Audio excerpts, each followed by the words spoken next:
Steve Orr. I want to welcome everyone to Orr Group's third in a series called Attracting Mega-Philanthropy.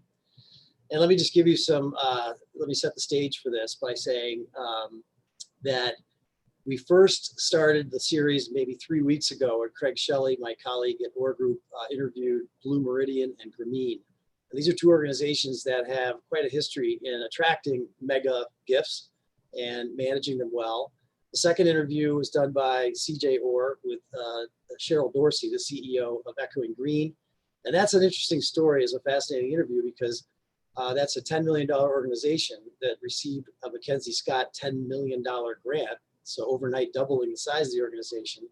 And then her story had to do with a multitude of things, one of them being how they use that to leverage, into a much larger set of donations, which drives that very important mission that she has forward.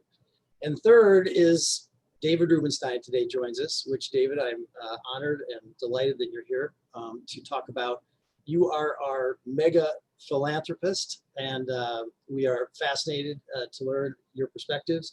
I just want to tell you that there are the largest audience we've had today, and I just want to express that this is a representation, pretty solid cross-reference group of philanthropists, of executives who run nonprofits, of board members, folks who deal with the business of keeping charities moving. A lot of that has to do with fundraising. So lastly, I'll just say in my introduction, why focus on mega philanthropy? And for us, it's that we see a big trend. The Giving Pledge is one of those moments and one of those features that have caused a number of folks like you, David, to sign and be willing to give away half of your net worth by the time you pass. That's an enormous commitment for you and for others. And that's something that we all should be paying attention to.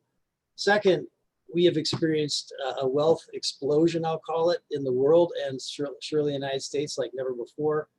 And even with the stress of COVID and the market reaction to that, a lot of that has come back, and it means that charity is in good shape generally. Donors are willing to give, and that's great. And then the third category, I'll just say, social venture philanthropy has become a word that sort of represents the innovation and creativity that's going into philanthropy. And I think that is a trend that is here to stay, because you do have these mega givers, and these folks tend to be self-made people who are accustomed to measuring results and would like to see that in their gifts. So before I get into it, David, let me just remind everybody we have a Q&A function on Zoom. I think you're probably familiar with that. Please go ahead and submit your questions. I'll try to grab them along the way. And David, I've already said that we have executives and other board members from nonprofits. So it's a group that you probably come in contact with all the time, who would like to learn from you as to how they could probably induce you to give them a gift, but hopefully bigger issues as well. So here's my first question, David. Your name is David Rubenstein. Now, people are always asking, is it Rubenstein? Is it Rubenstein? How did it come to be Rubenstein? Is there a history there? Well, I can give you the answer. I don't really care is the answer. And the reason is this. Leonard Bernstein, or actually he wanted, or Leonard Bernstein, cared very much about it. And apparently he used to tell people, if you called him Leonard Bernstein, he was upset. He would tell you that. My predisposition is not to try to upset people. So I don't want to correct them and say you pronounced it wrong. I am very conscious of pronouncing people's names correctly when I am doing it. I sometimes really make a mistake, which I'm always embarrassed about. But I never want to make anybody feel embarrassed that they pronounce my name wrong. So I tell them, whatever you want is fine. I don't really care. And I don't. Sounds good. Just thought I'd clear that up for all the folks who are listening. So David, you grew up in Baltimore. Your dad was a postal worker. I've heard you say that several times. You attended a public high school, then got a scholarship and went on to Duke, and obviously great things.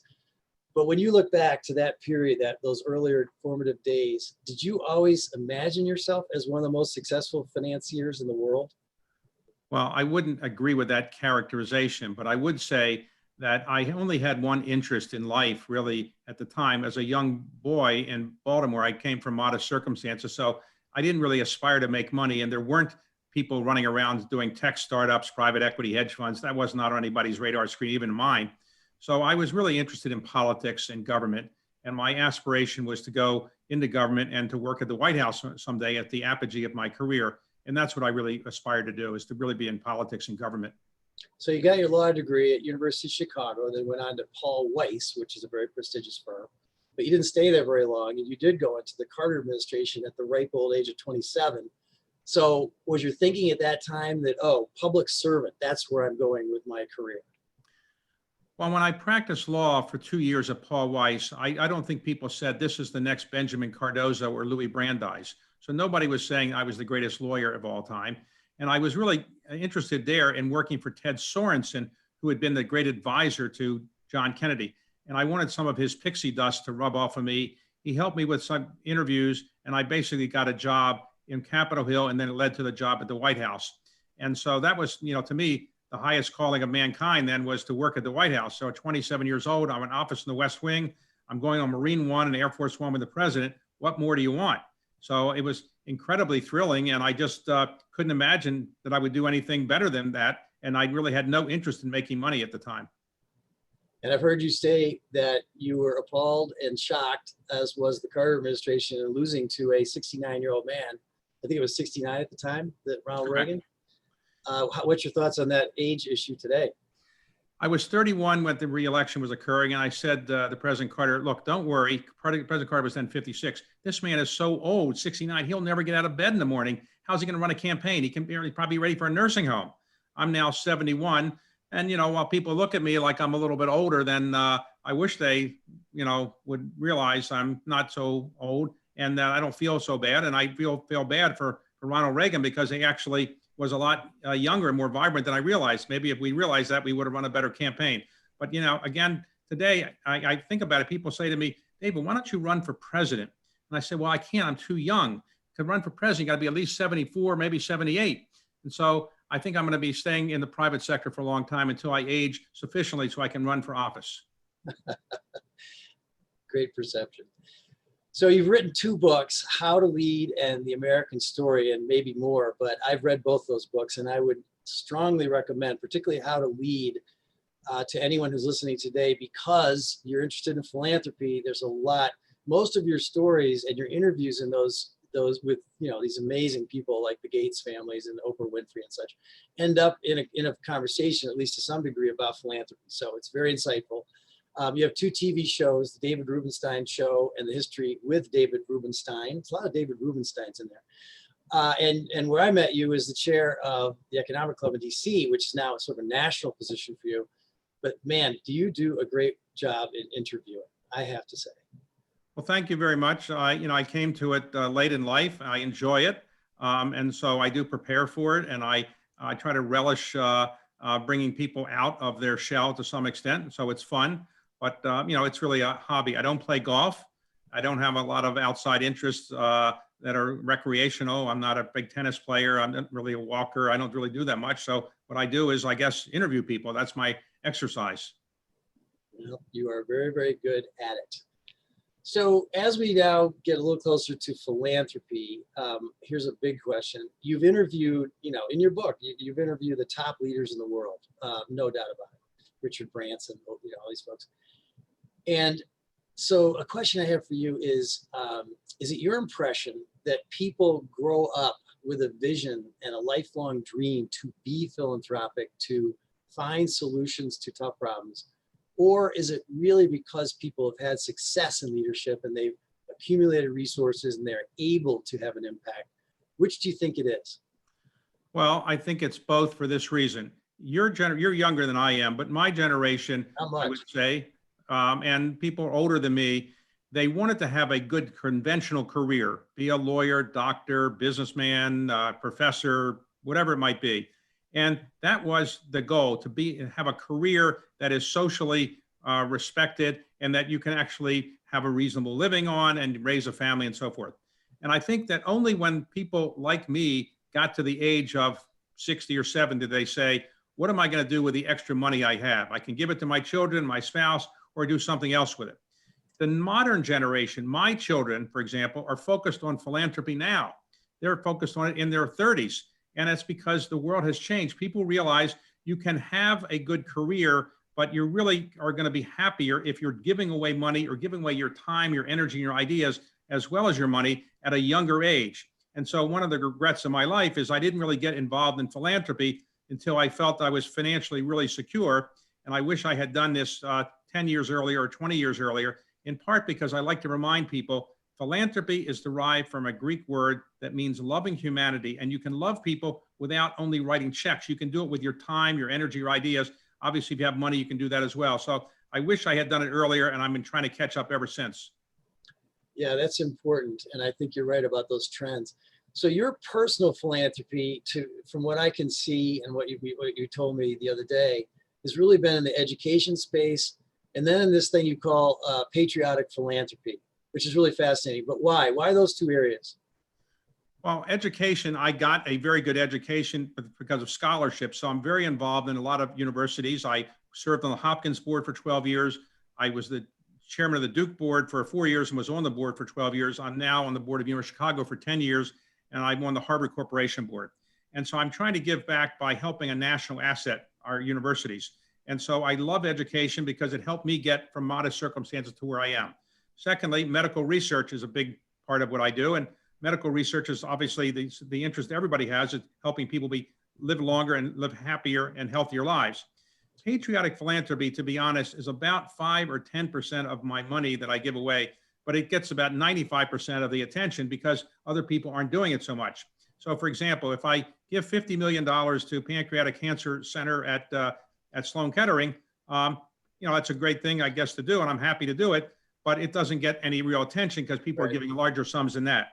If I put up $10 million to fix the Washington Monument, people will make it a front page kind of thing where it really shouldn't be, but there aren't as many people restoring monuments or memorials or preserving history because people who are very wealthy tend to be focused on other issues for whatever reason.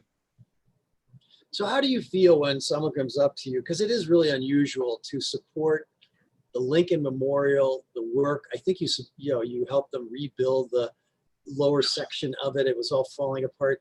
So when people come up to you, and you did the same thing with the Jefferson, I think that's underway now, if I'm not mistaken. That's correct. And then the Washington Monument, there's an earthquake, and David Rubenstein is there, to help. I'm sure people are amazingly, grateful for you stepping in, because I know for a fact it's very difficult to raise money for those kinds of projects. So what's your feeling? How do you feel about that?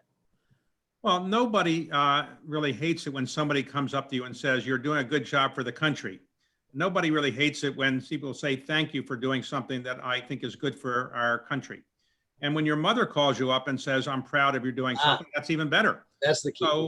So sure, I'm not against people telling me that, though I'm not, going around fishing for compliments. But if people tell you that, I try to be polite and say thank you. But I do it because I think it serves a purpose. And the real purpose is to remind people of the history and heritage of our country, the good and the bad, on the theory that if we have people that know more about our history, we'll have more informed citizens. And we have a more informed citizenry, we'll have a better democracy. Right. Your first book goes right to that issue. It's really fascinating. So thank you for doing that. I mean, it's a real, in a way, that's a big part of your philanthropy, is writing these books. And I mentioned you have 2 television shows. I mean, that's very philanthropic activity, David. Thank you for that. I think we all benefit. So in your mind, as you evaluate, philanthropists, what makes a great philanthropist? Is it money, ideas, passion, creativity, all of the above? What do you say about that? Well, I guess if you give away staggering sums of money, but you don't pay attention to where the money's going or any metrics, you probably would be considered a great philanthropist just because people are happy you gave the money. But I think the best philanthropists are people like Bill Gates, who are now devoting their entire, working hours to giving away money, but also by learning what they're doing, giving it away in a very intelligent, informed way. Bill is not just writing checks to people who need health assistance, let's say in Africa. He's going to Africa with his wife, Melinda, right. And they are actually making certain they know what's going on there and know how to fix the problem if they can with the money they have and the time they have and the voice they have. So I think a great philanthropist is somebody that I think has the ability to give away his time or her time, their energy, ideas, as well as money if you have money to give away. And I think that staying involved is a really good thing. In my case, I don't have the money of Bill Gates or Jeff Bezos. I'm relatively modest in my acquisition, my money compared to those guys. But I do try to help out by getting on the board of these nonprofits and by chairing capital campaigns. So you would know what it's like. I've chaired, I think, 11 national capital campaigns, which is, in my view, should be the revised Einstein definition of insanity. So, you know, and sometimes I've done 3 or 4 at once. So it's kind of, you know, people don't really want to take your call when you're doing that, or don't want to see you because they're afraid you might ask for money. But I do think that in the end, if you're not willing to ask for money, then you're never going to get any money. And you shouldn't feel embarrassed about asking for money, because nobody's going to hit you over the head. They might not be thrilled, but in the end, they can say not right now or no, and then you go on about your business. By the way, I would argue with you that you're actually calling people and, pushing something toward, in their direction that they're not going to be receptive to. If you believe it, that's the only reason you're going to chair that campaign, right? And the only reason you're probably going to be calling those donors because you know that there's a passion at some level that they have for that institution. And therefore, you're doing them a favor. That's what I always think. Well, I do think that people sometimes will say no right away, and then later they'll come back and say, well, I've thought about it. Maybe so. Yeah. And of course, the most effective way to get philanthropic gifts of size is what's called peer-to-peer asking. Right. So in peer-to-peer asking, it's harder for people to turn down a peer or somebody they respect.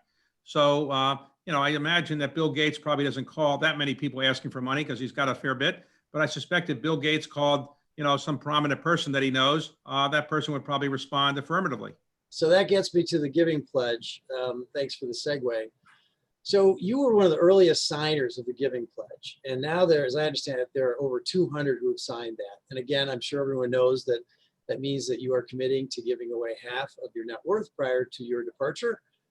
So what motivated you to do that? Was it Bill and Melinda, getting you in an arm wrestling match and convincing you to do that? A couple of things. First, actually, the way it works is it was Bill, Melinda, and Warren who kind of developed the idea. And the way it works is you're supposed to have a net worth of $1 billion. I don't know how they assess whether you have it or not, but let's suppose that's the cutoff point for the purpose of this discussion. You are supposed to give away half of your net worth during your lifetime or upon your death. Now, of course, if you don't give away the money during your lifetime and you say, I'm going to give it away upon my death, and then you die and you don't give it away, they can't disinter you. So I don't think they'll kick you out of the Giving Pledge, but basically that's what you're supposed to do.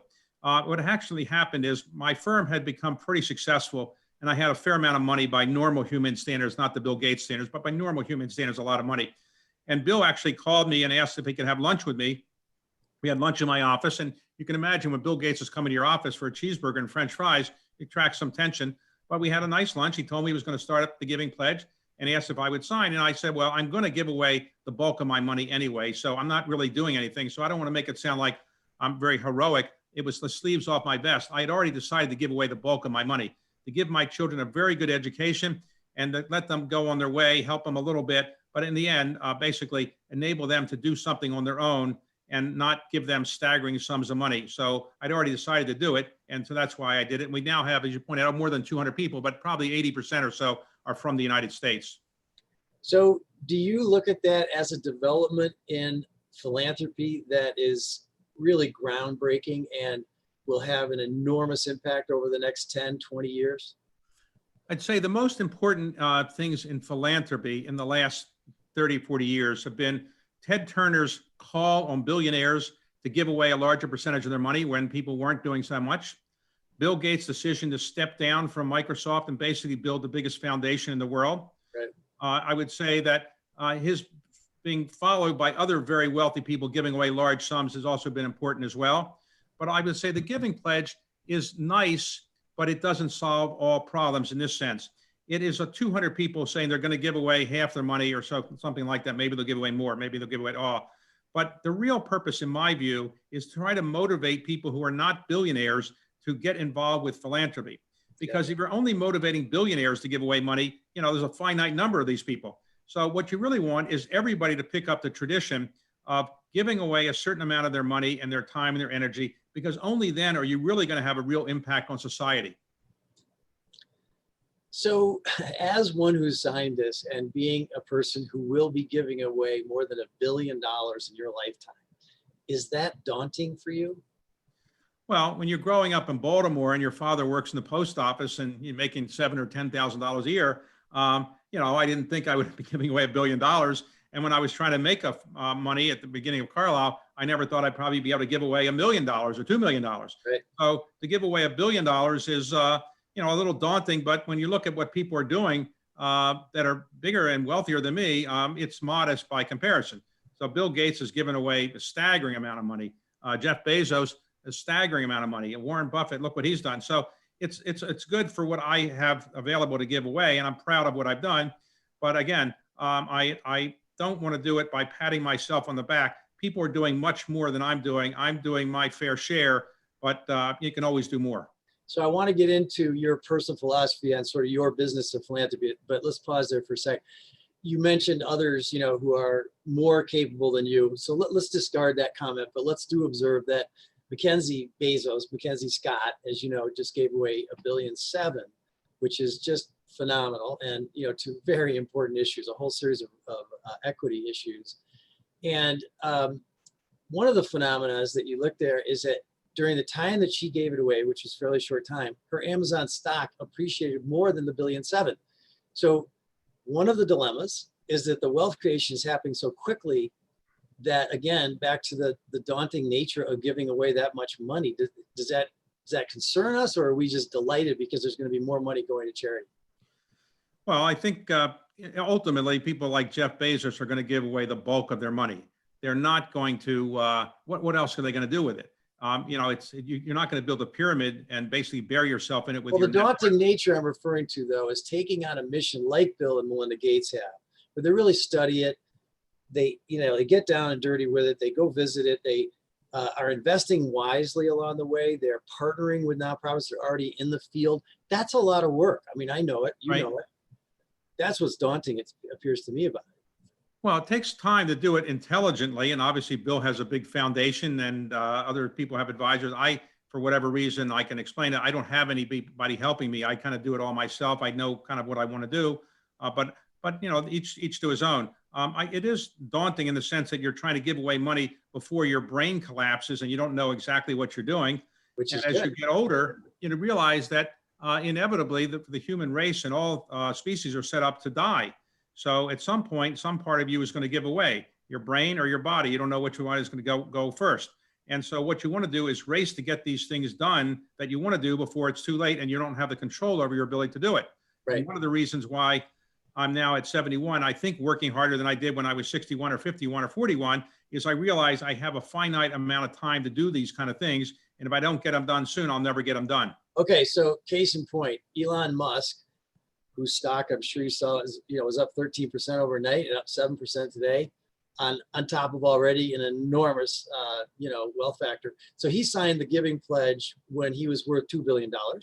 He's now worth over $100 billion.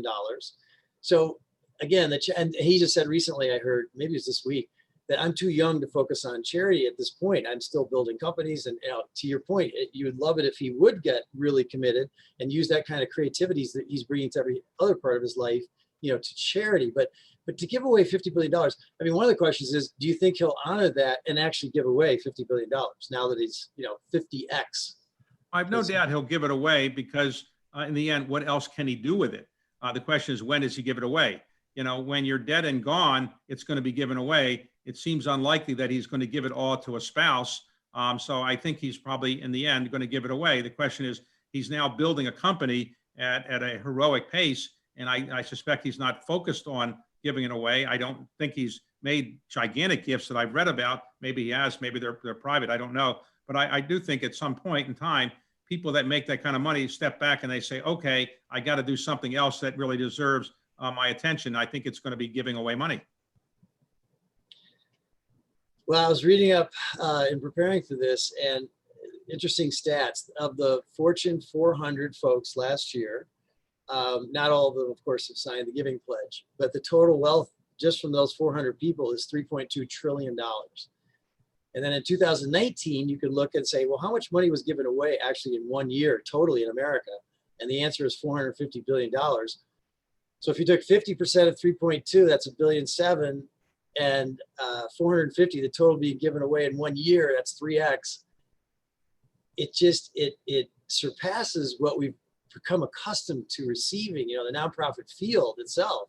Do we have the capacity to handle it? Do we have the systems in place and the problems to solve that warrant? We certainly have problems to solve that would warrant spending that much money, but I'm dealing with the business of philanthropy, and I'm concerned about that. Well, there are many things to be concerned about. That is something that I would say deserves attention, but probably not as big a problem as getting the money to be given.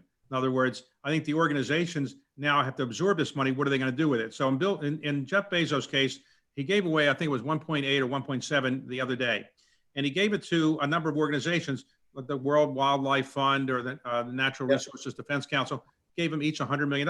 No doubt the biggest gift they've ever got. I'm sure they'll figure out a way to spend it appropriately, but no doubt they have to spend some time doing that because it's a lot of money to absorb and to give away. So right. Organizations will have to figure out how to deal with it. But in the end, I do think that it's not the biggest problem they have to worry about. That they'll figure out how to staff it. I suspect, and some money will go great ways and some will not. The 3.2 trillion you mentioned, that is exactly the amount of money the United States government is borrowing this year to fund our budget. So when you think about it, 3.2 trillion is a staggering amount of money, but this year alone, that's what the U.S. government's borrowing just to pay the rent for our government. So it's big, but not in the context of government dollars, because those are so much larger. Well, we would have to agree that spending that much money at government level is probably not a great thing, but I take your point. So I am sure everyone in the audience, and I have a question here, is thinking, how do I become, an FOD, a friend of David's, and attract a donation from my organization? So David, when you're at pre-COVID, I know I've seen you at 100 events, so I know you're very much out there and socializing and so forth.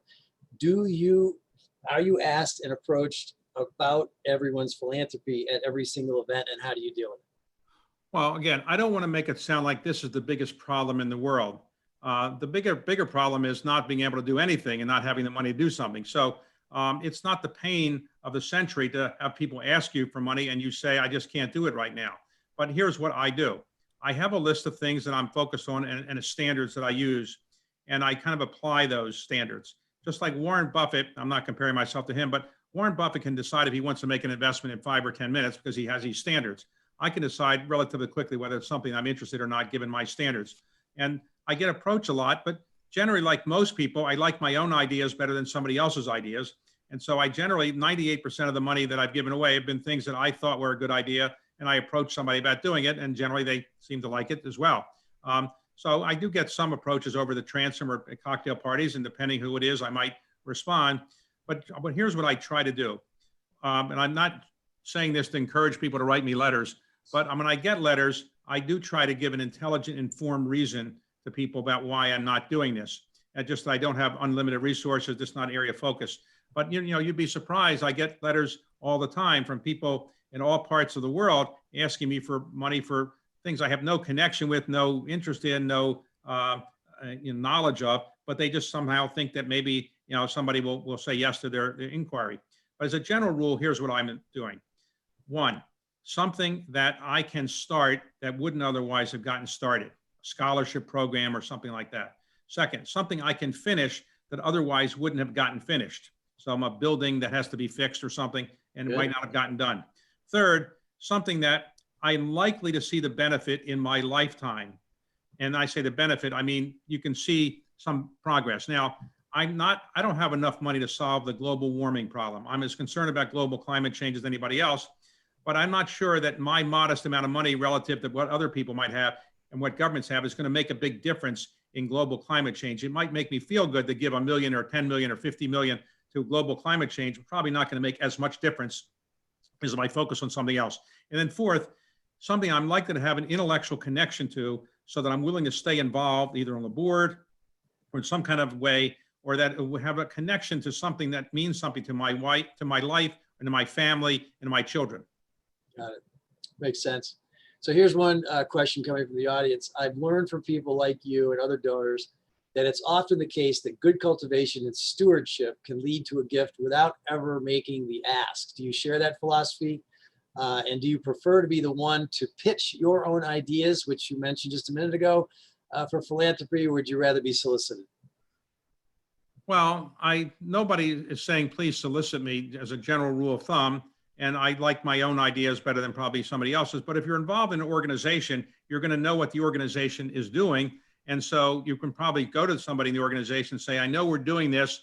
Before you go ask other people, this might be something I want to do. Give me more information about it. So I think it's always better to kind of step forward and say, this is what I'm interested in. And I do realize that a lot of people running nonprofits roll their eyes and say, well, we have a donor, he or she wants to do something we really don't need, but we always like to get money. And I think it's not a good idea to take money for things you really don't have a real purpose for just to humor somebody and just to increase your fundraising numbers. So the questions are really coming now in volume. So as you can imagine.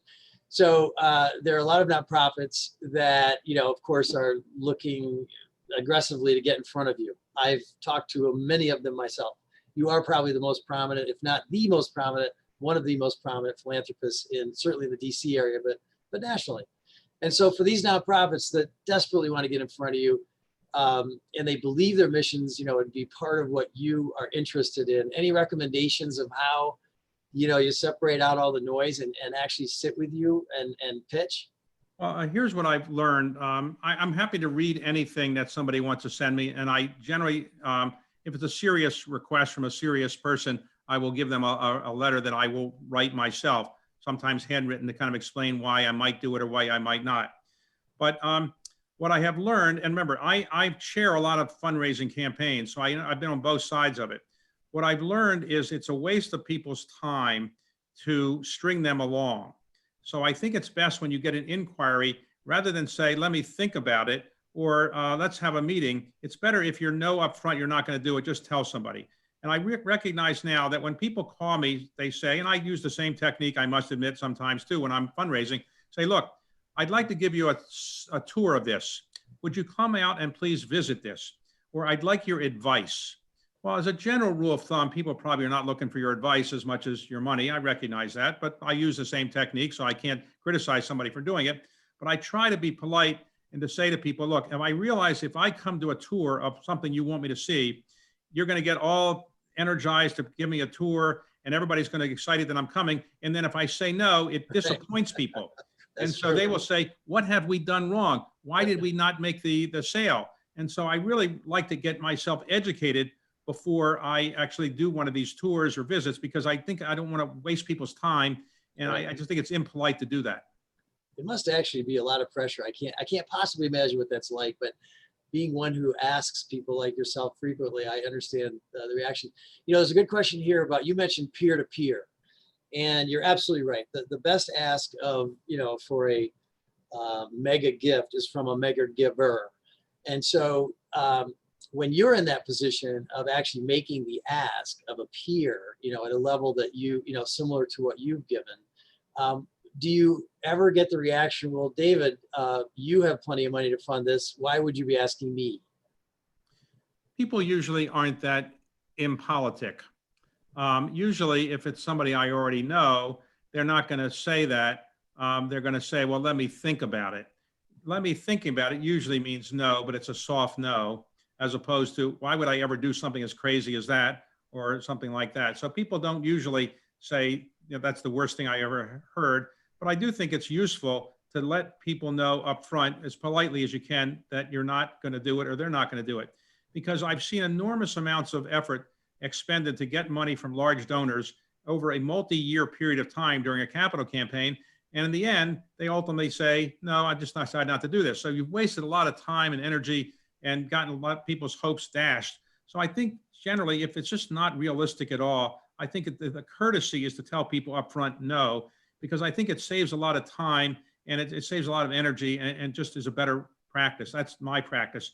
I realize some people like to go away saying, well, he said he'd think about it, and they come away feeling better. But I try not to, mislead people. I'm not perfect for sure, but I try to be relatively honest up front about whether I'm likely to do something or likely not to do something. So I'm not going to be able to get all these questions, but there is a good one from, I believe, from a veteran, and he or she is asking roughly, from where did your patriotic philanthropy, where was it sourced? You know, at what point in your life did you decide, okay, Americans need to learn more about this country's history, because that's what I've gotten from listening to you and, you know, reading your book. But from what place did it come for you? Well, I guess I was a better student in history than I was in the sciences. Maybe that was it. But when I came to Washington, I came here and I worked on Capitol Hill for about a year and a half and in the White House for 4 years. And when you work in those historic buildings, you do get a sense of history. And I was always interested in government and politics. And I guess that, you know, when you read about that, you learn a lot about history. And then, you know, but it's not as if I called up McKinsey or I called up Bain or BCG and said, I care about history. Give me a project that I can work on that gives back to the country in the history way. It happens, like most great things in life, by serendipity. So the serendipity was that somebody invited me after I'd worked at the White House and so forth, and after I made some money, to go have a viewing of the Magna Carta. I looked at it, I decided I wanted to keep it in the country. It was the only copy that could ever be in the country. And so I bought it, and that led to me to buying other historic documents and putting them on display. And that led me ultimately to do other things like that. And then when the Washington Monument had its earthquake damage, on the spur of the moment, I called the Park Service and said, I'll put up the money. And that led me to fix other buildings. So it wasn't as if it was a conscious and advanced, very deep thought. It kind of happened on the spur of the moment. But I really enjoy it because I like history. These are things that I can, you know, afford to do. Not that many other people are doing it. I've tried to interest a lot of other people in doing this, but I haven't been as successful as I would like. And it's something that I enjoy learning more about. I enjoy learning about history. I enjoy learning about the famous people of the past. And also, I want to make sure we learn about the past so we can avoid some of the mistakes of the past. Well, I do think you do a tremendous service. I mean, if there's one good thing that's coming out of the current period we are in, it's to understand what the rights and wrongs of, you know, elections and as much bad behavior as we might think we see around us, at least we are talking about what the right way to do things are. Same way with, you know, nominating a justice to the Supreme Court. It is a moment, you know, of education. So your book clearly goes to that issue. And a lot of things that you've done, I think, have been enormously helpful. Well, thank you. I'm writing another book now about what it means to be an American and what are the specific genes that have come together to form America. Now, every country has distinctive genes. And I wouldn't say that ours are better than anybody else's, though I would say they're distinctive. And so I did a survey, and I asked Harris Corporation, a polling organization, to do a survey of Americans to supplement my own views. And they came back recently after surveying 2,000 Americans, and they found out that the thing that Americans most value about this country, number one, is the right to free speech. That was overwhelmingly the thing that people most cared about. I certainly would say it was in the top 2 or 3 in my view, but I didn't realize it would be overwhelmingly number one. And I would also say that generally people take the things that we have in our Bill of Rights, and they are the things that people most care about that make this country distinctive. So freedom of religion, for example, and things like that, right to assemble, protest. Good. We'll be waiting for that, that book. So you mentioned how you actually run your own philanthropy. And I heard you say that you don't have, you know, a whole professional team running and everything, but I have to imagine you do have advisors and that you have people who help you sort through the details and present you with ideas. And then is your family involved? And one thing, let me quote a quote back to you. You said, quote, children who grow up in wealthy families are disadvantaged and they must find achievement on their own, end quote. Does that also transcend to your philanthropy? Okay, those are several questions there. First, I obviously talk to people from time to time, but I'm on 30 nonprofit boards. So that gives me a wide array of experts to kind of consult on things I'm interested in. And so that's helpful. Secondly, I didn't hire staff because I didn't want to build an infrastructure that would keep me from making the decisions. I'm afraid that if I built a staff, ultimately they would come up with their ideas. And if I didn't like their ideas, I'd disappoint them. And so I thought it would be simpler just to say, here's what I want to do. And I know the people in these nonprofits that I'm involved with. So it wasn't that complicated to do it. So for example, you know, I'm the chair of the Library of Congress Support Board, and I want to help the Library of Congress. Well, I can just talk to the Librarian of Congress about what they really need. I didn't really need a staff person probably so much, but I'm not against people that have that, but I'm actively involved in a lot of these organizations. So I feel I don't really need a staff, but I suspect, maybe I could be better with one. I haven't done that. With your children, let me put it this way. At the Giving Pledge meetings, one of the most challenging things we have to talk about is what you do with your children. You've probably read that I've said, and you've kind of quoted it, growing up in a poor family or a lower income family is in many ways an advantage because you're likely to get something, the skill set that'll enable you to get through in life. You have to do it on your own. And if you accomplish something, you can take the pride of having done it on your own. If you grow up in a wealthy family, it's very challenging to do something great. And people say, well, sure, his father was wealthy, his mother was wealthy, or they opened doors for him. So there's no doubt that pressure. So I do think it's a challenge to figure out how to do something if you're from a wealthy family and not be seen as only the product of your parents' success. Right. Third, on giving away the money with children. At the Giving Pledge meetings, we talk a lot about how do you do this. There's no perfect way. Some wealthy families have a family foundation, everybody participates. Some have given each of their children some money to give away. Some have separate foundations where, let's say, the children together give away money. So I don't have a perfect way. I have a couple things I'm experimenting with my children. One is to give them each some money that they can give away on their own. They don't have to tell me what they're doing. If they want to tell me, fine, but it's their money to give away. Second, something where the children together work on a project where they together have to agree on something. And I think that's a good thing to do too. And I've done that with them. And then there are some things increasingly where I'm doing things where I would like their input and involvement, because increasingly, I guess I'm giving away money that would probably, at some point, they would have some share of to give away, and I would like their judgment on some of these things. But I'm trying to let them pick their own areas of things that they're interested in that I might not be as interested in, and give them the money to give away. Fair enough. That's important. Let's talk about planned giving for a sec. Planned giving, the business of looking forward to the end of life and making commitments that either will end up in the form of endowments or longer term family foundations or donor advised funds, any of those vehicles. You get the tax write-off right away, so you accomplish one of the missions up front. But then the problem the industry many times sees in these vehicles is that the money gets tied up either long-term or in perpetuity, and it doesn't go. And this is one of the things you said in the very early part. You wish you were younger when you had focused, and you wish more people would get focused on charity at a younger age, because then they would be solving problems, throughout their lifetime. But this is the traditional route. The Rockefellers leave a huge foundation, and it means that in perpetuity there's money being given away, 5% or so. What's your feeling about that? I mean, planned giving is a good thing for those of us who raise money, no doubt about it. But as a mega-philanthropist, what is your position on planned giving? Well, perpetual foundations were the norm for a while. So the Ford and Rockefeller, they did that, Carnegie and so forth. Now, a lot of people are having term limits in effect. So I think Bill Gates and Melinda Gates, their foundation ends 20 years after the death of the last one of them. Yes. And so they don't want it to be around perpetually and so forth and hand it off to their children to do something with. So I don't know that either one is right or wrong. They're just different. In my own case, if I die tomorrow, I have a will that will basically give away all the money at that time. I'm not setting up a foundation that'll have the bulk of my money and give it out over long periods of time. I have set up some things that will, for my children to do some things in the philanthropic area, but I'm not trying to perpetuate my name for a long period of time. Do you think that it is an issue that not only this country, but with all this wealth creation that plagues the business of philanthropy, i.e. the money's not going out quickly enough to actually help people?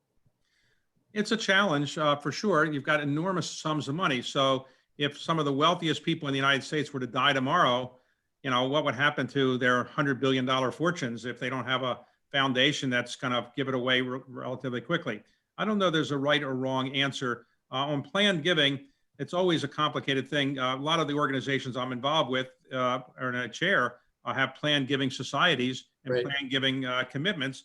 And always, when you're signing to be part of that, you realize that, you're signing something and this basically happens when you die. So, a lot of people like me are not thrilled with talking about their death or not thrilled about their will. So, I don't like to go to the dentist very much. And I think the when I have to go and get a root canal, that's even less pleasant. But when I have to meet with my trust and estates lawyer, I don't like that either, because he's talking about what it's going to be like when I die. So I don't like that so much. But there are some people that spend more time on it than maybe I have. Warren Buffett told me, I think he's redone his will 17 or 18 times. And every time he does it, he sends it to each of his children and said, this is what the latest plan is, and gets their comments. So I don't know there's a perfect way to do it, but I do think that, it's appropriate for people to figure out what they want to do with their money, because they don't know how long it's going to be, they're going to be around. And it's an interesting facet of society that has developed over the time that humans have been on the face of the earth. It's interesting that when you are dead and gone, you are not around. Society allows you to decide, even though you're dead, where your money's going to go. Why should it be that way? It just has evolved that way. But when you're dead and gone, you can't do anything about it. Why shouldn't your children or your spouse or somebody say, well, it's now my money? But that isn't the way the world works. It's very interesting. Right. Interesting indeed. So in reading your book, one of the people that you interview was Jack Nicklaus. I had a chance to work with Jack and Barbara for a couple of years on the Nicholas Children's Hospital in Miami. So this whole issue of celebrity is what I want to ask you about. I've worked with a number of celebrities, including Jack and Barbara, and I noted, the access that person has because of his notoriety to others, and but it's not just people who are on TV and that kind of thing. But how important would you say celebrity is in the whole charitable giving field?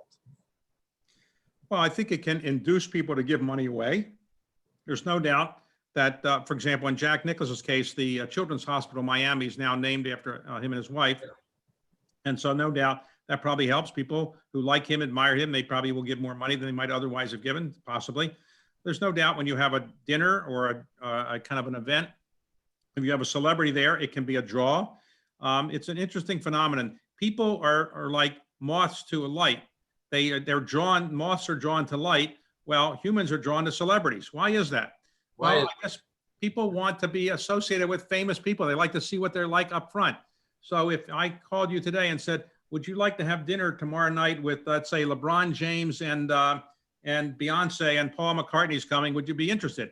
And you might say, well, no, I'm too busy. I think I've got to do something else. Probably not. You would say, I wouldn't mind. Why? Because hanging around with famous people gives you ability to give a little bragging rights. You get to see what they're like. You can say, it's the story afterwards that would be the real value. Yes. Right. So there's no doubt celebrity can help. And there's no doubt that major fundraising events often use celebrities. And there's no doubt that celebrities are not upset with that either. So I don't think it's a terrible thing. I think the only challenge is that sometimes celebrities are used inappropriately in their own organizations or other organizations where they're the draw, and the money that is given disproportionately goes for administrative and I would say philanthropic purposes. Right. Yeah. Particularly if they have family members running it, that can be a red flag. Okay. We've only got about 10 minutes left, and I just want to ask a whole bunch of disparate questions. Okay. So one of them is, you've had extensive experience in government, and you are one of the nation's most generous philanthropists. In your humble opinion, which is the better vehicle to provide solutions to our social problems, government or charity? They're different. So I'm not going to please you by giving an either or, because it's different. If you're the president of the United States, you can have a gigantic impact on people. If you are a freshman congressman in a minority party in the House of Representatives, your impact is going to be de minimis, relatively speaking. So it depends on the position you have and how you use it. If you are staggeringly wealthy and you give away no money, you have little impact. If you're modestly wealthy, but you spend an enormous amount of your time, all your time, giving away money and your time, you can be extremely valuable. And you can be valuable giving away no money. Take Wendy Kopp. Now, in the way we've bastardized the word philanthropist, it means giving away money. So when you look at the list of biggest philanthropists, she's not on it. But she started Teach for America, a great philanthropic endeavor. Right. She didn't have a lot of money when she started it, but she's done a great thing for society. So I think people can give away their time and their ideas, and that can be valuable too. But I do think that people should have, if they have the advantage of doing so, experience both. Try to put some public service in. Try to put some time in government or something in philanthropic service that gives back to the country, and then also be in the private sector and give away money. So I think a full life would be great if you could do both of those. Good answer. So let me ask a question from one of my good friends here, which I will leave unnamed. But, you know, we are fundraisers. And first of all, do you hate fundraisers? Do you like us? Do you like development people? And as a donor, what are the biggest mistakes development people make? Well, let me give you a very, very serious answer to a very serious question. I ask people when I make speeches, how many of you in the audience in the last month have asked other people for money in a philanthropic thing, a political thing, or a business thing? And then about half the people will raise their hands. How many people have you been solicited? How many have been solicited in the last month? And of course, the remaining people will raise their hands. And how many of you both asked for and solicited and been solicited? And of course, everybody's either in the last month been solicited for patriotic, I mean, for a philanthropic thing, a political thing, or a business thing, or been solicited or solicited. So it's a very interesting phenomenon. When the first PhDs were granted in the University of Bologna in 1060 or so, you were supposed to get 2 foreign languages as a part of a PhD. They should have given a course in fundraising, because to me, what academics often have to do is ask people for money. That's what they're doing all the time. And generally people, if you go to Harvard Business School, Stanford Business School, Wharton, or any good business school, you get courses in finance, you get courses in management, you get courses in operations. There are virtually no courses in fundraising. But business people are going to spend an enormous amount of their time asking people for money. So you shouldn't be ashamed of it. It's not like you're committing a cardinal sin. You should just value it and do it well, just like you do anything else. So to answer your question, I think development people shouldn't feel they're second-class citizens. They should feel they're doing a very useful thing. Sometimes they're compensated as if they're second-class citizens. And I should also feel that they should never say, I'm sorry to ask you for money. If you're sorry to ask for money, don't ask. Right. So you should say, I'm proud to ask you for something. I've got something I think is going to make your life a little bit better. Let me tell you what it is. And the people can, say yes or no. So I do think that we should educate people more about fundraising, how to do it well and how to not to do it poorly. And we shouldn't be treating development people like they're second-class citizens in any organization. Well, and what I've learned from you today, but also in everything I've read about you, is you are on the asking side yourself. You are chairing these campaigns and such because you are willing not only to give, but you're willing to get and help the team make asks. And also I read about in your career that the way you started Carlyle, your job was to go out and do fundraising. So you are a fundraiser with us. So you're one of the brethren. So, or sister, whatever we want to say, but thank you. But I would say that the thing you're trying to do is the hardest.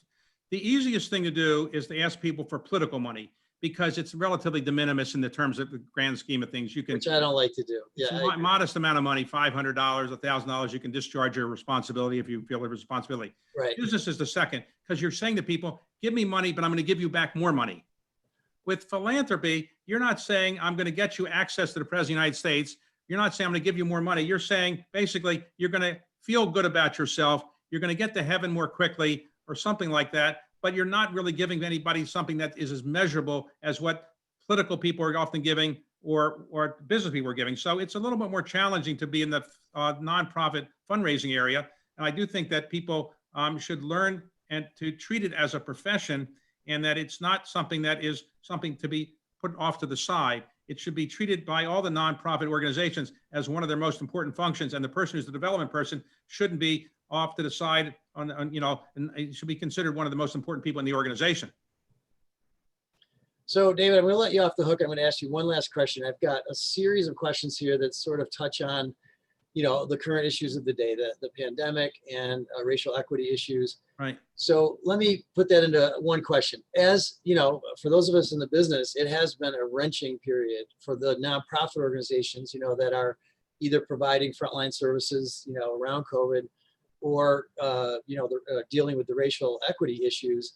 It has been a sea change, honestly, and a lot of the donor response has been very specific and want specific outcomes and all that stuff, which whatever. I mean, it's something smart charities will adapt to and adjust to. The question I think everyone's asking is, are these long-term trends around these two issues, will they continue to be funded, not just flash in the pans? And then, as you look towards 2021, as a philanthropist, how do you see it? What do you see as the priorities and what's going to happen?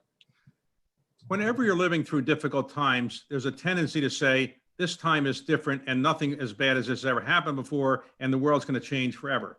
And then you see 2 or 3 years down the road, the reversion to the mean, so-called. So I'm reluctant to say this time is different because I don't want to appear to be doing what people normally do. But I do think that we've changed the way we live and work for quite some time into the future, and probably Zooming will be with us for quite some time. And I do think that the concerns that people have evidenced now about not having enough food, not having enough healthcare, not having enough high-powered internet to be able to conduct your business life or personal life is a real problem. And so I do think that more and more people like me are going to devote more and more of their money and attention to things like food and healthcare and shelters and other things, because what's really happened in this society because of COVID is that we've created this crater where people are falling into it. And I'm not sure they can climb out of it so easily. So if you work at a food truck, you work at a restaurant, you work at a lawn care facility, you work at a movie theater, you have probably lost your job. And if you've lost your job, you're not going to find it to be so easily to get another job right away. Therefore, you're dependent on the government for money or handouts or other kinds of things. And I think because there's often an education factor involved, some of the people doing these jobs don't have the best education. It's going to be a real problem for them to catch up. And so while we had a big income inequality problem before and a social mobility problem, it's getting worse and worse and worse. So I think that the philanthropists of the United States should not go back to the mean and just go back to giving money to all the things they gave to before. They've got to either go into their pocket or stretch their money a little bit so they can deal with some of these other problems. They're going to be with us for years. That said, I would say some of the nonprofits I've been involved with have suffered a great deal. So I'm the chairman of the Kennedy Center, as I think people know. And the Kennedy Center, we're dark, essentially. We have some events, but because of COVID, we can't do what we used to do. The Kennedy Center is not unlike other performing arts organizations, museums around the country that are dependent on people showing up. And without people showing up, I'm afraid that some of these things are not going to survive in the way they should. I couldn't agree with you more. It's very disrupting. It's very disheartening. But there's we got to look at the positive side and look at it that way. David, I think you are an incredibly generous person with your time. I mean, I've not known you all that long, but I know you well enough to know every time I have called upon you, not for money, but just for advice and stuff, you've given it. And today you've just shared an hour with us. Thank you very much. I guarantee people will come away with this with some really valuable things. I want to thank the audience for great questions. Thank you for your time. And this concludes a 3-series component on Mega-Philanthropy. I think it's very valuable. I think it's an important trend. And David, thanks so much. My pleasure. Thanks for the great job you're doing. All right. Thank you so much. Bye. Have a good day. Bye.